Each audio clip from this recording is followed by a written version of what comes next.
Hi everyone, today I want to run you through the preparing and the rolling of a pork belly. Like we're going to put this onto a rotisserie, but it doesn't have to necessarily go onto a rotisserie. You could just fire it into your barbecue or put it into your oven. So the practice is the same. I have brined this pork belly in a salt brine, so it was 10% salt.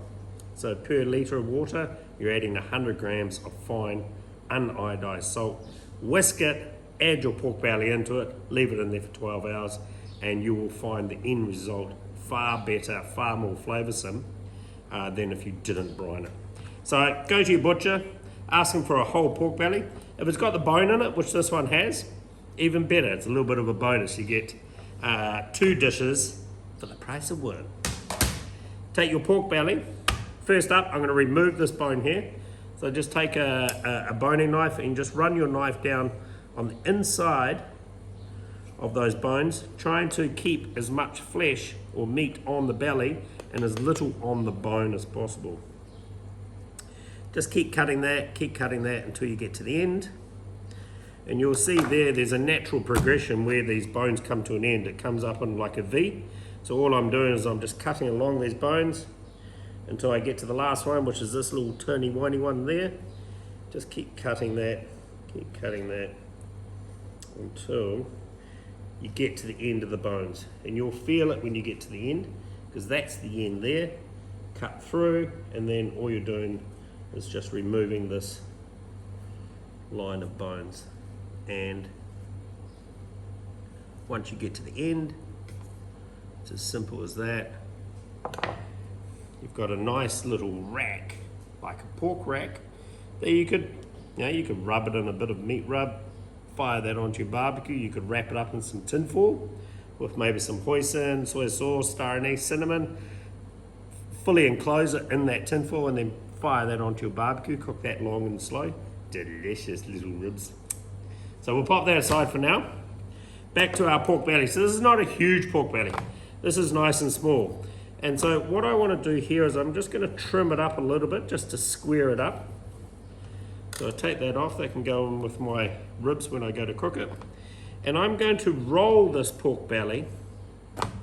But what I don't want to do, because this is so small, I'm going to roll this.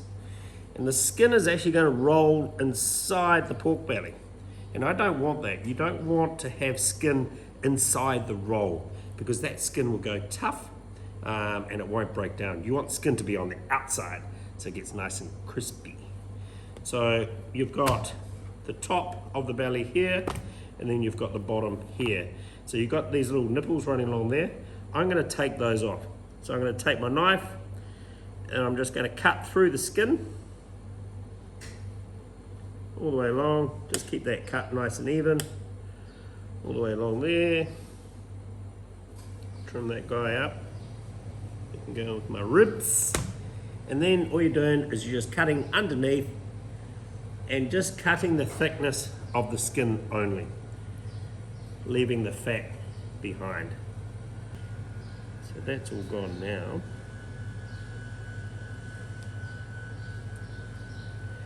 Goodie. Right, skin boiled with rice, Hector's dinner, done. So now I've got a clear bit of skin and a clear bit of meat that's going to roll inside the skin. Before I go to roll this, I'm going to do something else now before. So this helps you when the pork is actually cooked, because what's going to happen to the outside of that pork is going to become nice and crispy.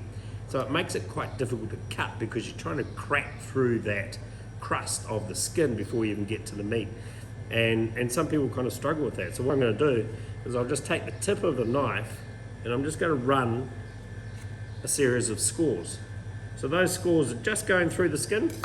I can show you that there. So you're just cutting through the skin there, just cutting through the skin. And what that does is it does 2 things.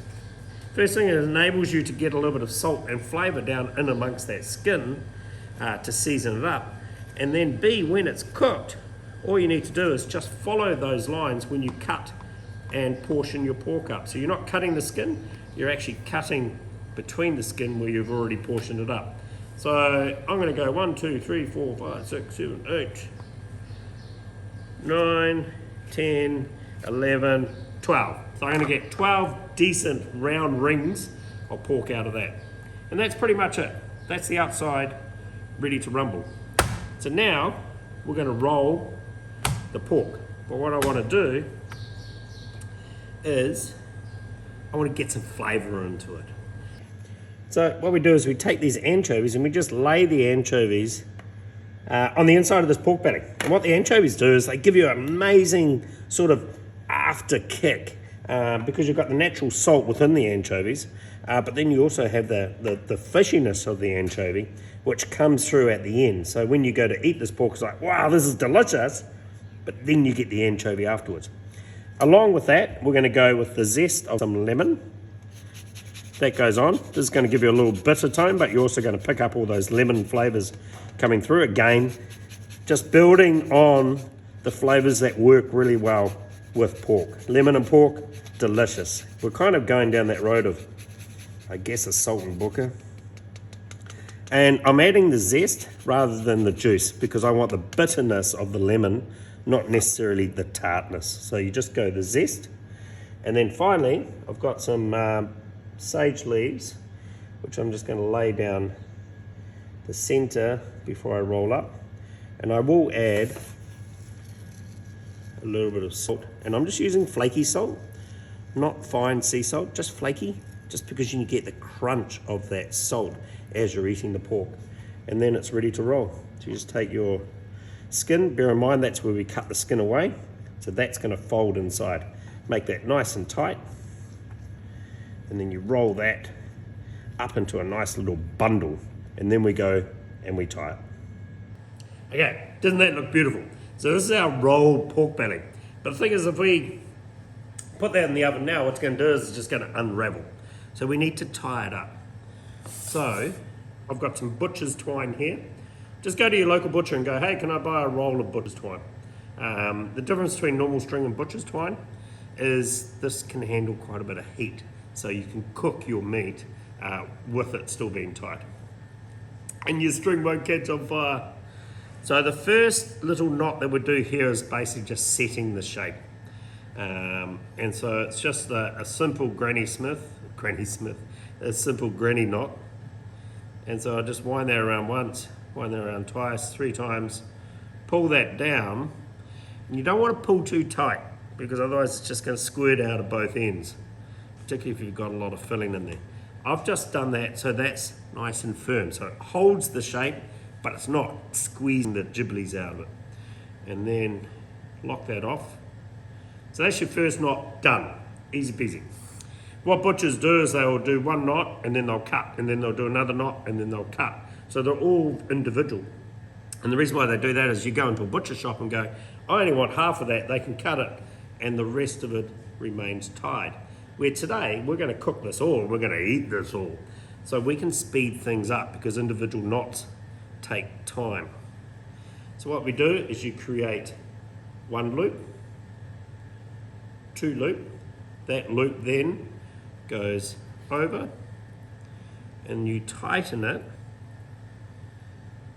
to a point where you're happy with the tension on that. Once you're happy with that tension, push down on that knot, and because you've double looped it, it locks in place. Then you go speed things up, use your hand like so. That goes up, goes down, tension it, try and get it so that your string is on the outside of those cuts. Again, it just makes it easier.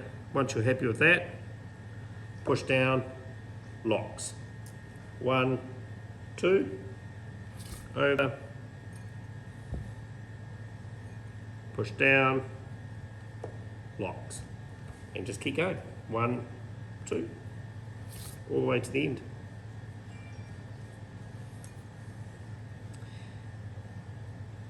Quite often we will do this with, say if you're doing like a beef Wellington, we might do this where we tie the beef Wellington before we sear it, just to keep the shape of the beef Wellington. Lamb shoulders, definitely bone out your lamb shoulder. Fill it with, you can put the same filling in there. Go anchovies, lemons, sage. You could go oregano, you could go thyme.